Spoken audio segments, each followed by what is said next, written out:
क्या राजस्थान सरकार ई मित्र का एक बहुत बड़ा काम जो खत्म करने वाली है? क्या मूल निवास प्रमाण पत्र बिना किसी आवेदन के अपने आप बनेगा? और अगर ऐसा होता है तो ई मित्र संचालकों के ऊपर इसका क्या असर पड़ेगा? इसके बारे में आज के वीडियो में डिटेल में जानकारी देने वाला हूँ, तो वीडियो में लास्ट तक बने रहिए। नमस्कार साथियों, स्वागत है आप सभी का हमारे एक और नई वीडियो में। दोस्तों, आज की इस वीडियो में बात करेंगे पिछले कुछ समय से जो सोशल मीडिया के ऊपर एक न्यूज वायरल हो रही है, जिसमें बताया जा रहा है कि मूल निवास प्रमाण पत्र अब अपने आप जारी होगा और आम जन को यानी कि जनता को ई मित्र और तहसील के चक्कर नहीं काटने पड़ेंगे। जहाँ एक तरफ तो सरकार कहती है कि ई मित्र संचालकों को इतने ट्रांजेक्शन करने पड़ेंगे, ये लिमिट है, और दूसरी तरफ कह रहे हैं कि लोगों को ई मित्र के चक्कर नहीं काटने पड़ेंगे। अगर ई मित्र का चक्कर नहीं काटेंगे, ई मित्र पे अगर लोग नहीं जाएंगे, तो ई मित्र संचालक का क्या होगा? तो अगर ये व्यवस्था पूरी तरह से लागू हो जाती है तो आम जन को तो बिल्कुल इसका फायदा होगा कि उसको जो चक्कर नहीं काटने पड़ेंगे, उसकी परेशानी कम होगी। लेकिन ई मित्र का क्या? तो इसी के बारे में जानते हैं। तो नई व्यवस्था क्या है? तो आप देख सकते हैं स्क्रीन के ऊपर भी अलग अलग न्यूज है, और मीडिया रिपोर्ट के अनुसार जो है डीओटी का एक ऐसा डिजिटल प्लेटफॉर्म तैयार करने का प्लान है जो विभिन्न सरकारी डेटाबेस को आपस में जोड़ेगा, जैसे जन्म पंजीकरण, जनाधार, विवाह पंजीकरण और सरकारी कर्मचारियों का रिकॉर्ड, उनको आपस में ही जो है सिंक किया जाएगा। और इन सब के आधार पर सिस्टम स्वयं पात्रता को तय करेगा और मूल निवास प्रमाण पत्र जारी कर सकेगा। पहले ही सरकार ने जो है अनाउंसमेंट करी थी कि जन आधार कार्ड के अंदर नए सदस्य जोड़ने की जरूरत नहीं है, वो ऑटोमेटिक हो जाएगा जैसे उसका बर्थ सर्टिफिकेट बनेगा बच्चे का। और मृत्यु होने पर नाम हटाने की भी जरूरत नहीं है, वो ऑटोमेटिक हो जाएगा जैसे उसका मृत्यु प्रमाण पत्र जारी हो जाएगा, क्योंकि पहचान का डेटा और जन आधार का डेटा जो है सिंक हो चुका है ऑलरेडी, और वहीं से ऑटोमेटिक प्रोसेस होगा। तो ऑलरेडी जो है एक सर्विस तो कम हो गई थी, और अभी जो है ये मूल निवास की सर्विस भी अगर कम हो जाएगी तो ये मुझे नहीं लगता कि अच्छी बात है। लेकिन ध्यान देना है, अभी ये सिर्फ प्रस्तावित व्यवस्था है, कुछ बिल्कुल लागू नहीं हुआ है। इसमें समय लग सकता है, आधिकारिक तारीख अभी नहीं आई है कि कब तक लागू होगा, तो अभी से आपको जो परेशान होने की जरूरत नहीं है।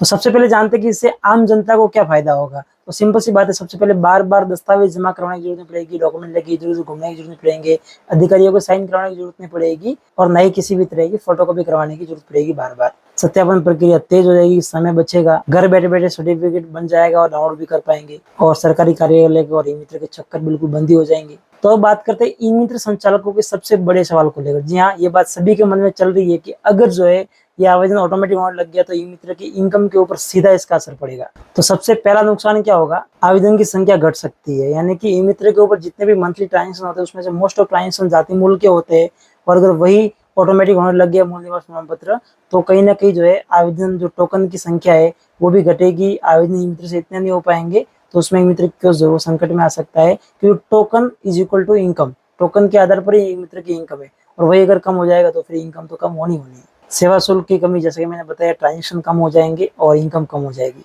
इसके अलावा तीसरा नुकसान, डिजिटलीकरण से सुविधाएं सीधी आमजन के हाथों में चली जाएगी। सरकार लगातार डायरेक्ट सिटीजन सर्विस को बढ़ावा दे रही है, और ऐसे में कुछ सेवाएं ऐसी जो पहले ई मित्र पे ही मिलती थी सिर्फ और सिर्फ, और उनको भी जो है गवर्नमेंट डायरेक्ट जो है वो आमजन को दे रही है, और वो घर बैठे आवेदन कर रहे हैं। तो इससे कहीं ना कहीं ई मित्र का फ्यूचर खतरे में आ सकता है। हम यहाँ पर किसी चीज का विरोध नहीं कर रहे, हम भी मानते हैं कि सरकार का जो उद्देश्य है वो ये कि आमजन को सुविधा समय पर और सरल तरीके से मिले, लेकिन इसके बीच में ई मित्र कियोस्क भी पिस रहा है। उसकी कमाई, उसका रोजगार, उसका कौन देखेगा? तो कहीं ना कहीं अगर सरकार ये चीजें करेगी तो ई मित्र कियोस्क को भी अतिरिक्त आय के लिए कुछ ना कुछ अलग से काम करना पड़ेगा, जिसमें आप एपीएस ले सकते हैं।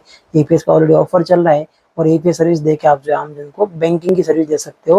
और अभी ऑफर के तहत आप जो है लिमिटेड लोगों के लिए ऑफर है, जिसमें आप 10 रुपए में एपीएस पोर्टल ले सकते हो। तो उसके लिए लिमिटेड टाइम में जल्दी से आप व्हाट्सएप कर सकते हैं दिए गए नंबर के ऊपर। इसके अलावा बैंकिंग की सेवा दे सकते हैं, जैसे कि बताया, बीमा, टिकट बुकिंग है, सरकारी योजनाओं में सहायता, डिजिटल सेवा, ऐसे कुछ अलग से आप जो है अपने काम के साथ में काम स्टार्ट कर सकते हैं, जिससे कि आपकी आय बढ़ सके। इसके अलावा एक पहले मैंने वीडियो बनाया था कि आप ई मित्र के साथ में ऐसे कौन से काम है जो कर सकते हैं जिससे कि आपकी इनकम बढ़े। तो इस चीज को लेकर भी जो है आप उस वीडियो को जो देख सकते हैं, लिंक डिस्क्रिप्शन में और आई बटन में मिल जाएगा। तो अभी सवाल आता है आपके ऊपर। मैं जानना चाहता हूँ कि इस अपडेट के बारे में आपकी क्या राय है? क्या आपको भी लगता है कि सरकार जो है कहीं ना कहीं जो नीतियां ला रही है वो ई मित्र की उसके लिए घातक रहेगी, या फिर ये आमजन की सुविधा के लिए अच्छा है? कमेंट कर जरूर बताइएगा। बाकी आपको आज की वीडियो पसंद है तो लाइक कर दीजिएगा, चैनल को सब्सक्राइब नहीं किया सब्सक्राइब करके बेल आइकन प्रेस कर दीजिए, ताकि जैसे ही कोई और नई वीडियो आएंगे उसका नोटिफिकेशन आपको सबसे पहले मिल पाएगा। सो बस दोस्तों, आज की वीडियो में इतना ही। हम मिलते हैं ऐसे किसी नई वीडियो के साथ में, किसी और नई अपडेट के साथ में। तब तक के लिए जय हिंद, वंदे मातरम।